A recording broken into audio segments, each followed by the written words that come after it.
Hello and welcome. Let's work through question 7 together. We have an isosceles triangle, MLN. Its height is 5 centimeters, and the angle at the apex, angle MLN, is 50 degrees. Using a ruler and compasses only, we must construct the locus of a point P, where angle MPN is also 50 degrees, and then locate a point Q, whose triangle has half the area. Here is the triangle. M is at the bottom left, N at the bottom right, and the apex L sits at the top. The two slanting sides, LM and LN, are equal, because the triangle is isosceles. The angle at L is 50 degrees, and the dashed line is the height, 5 centimeters, dropping straight down to meet the base MN at a right angle. Let's start with part A. We need every point P from which the base MN is seen at 50 degrees. The key rule is this.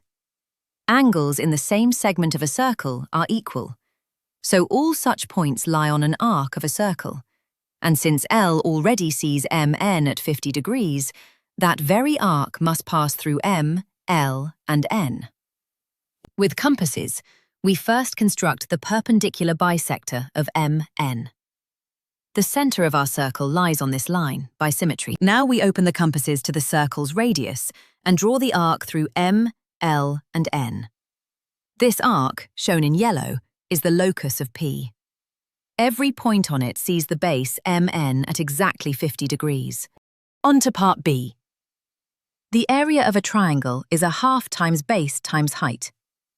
Both triangle MQN and triangle MLN share the same base, MN. So if the area is to be halved, the height must be halved as well, from 5 centimeters down to 2.5 centimeters. So we draw a line parallel to MN, 2.5 centimeters above it. Where this parallel line cuts the locus arc, we mark our point Q. There are 2 such points, one on each side. Q keeps the 50-degree angle because it lies on the arc, and its triangle has exactly half the area.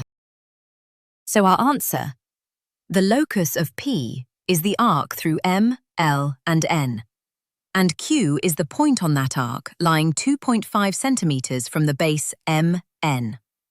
Well done. That's question 7 complete.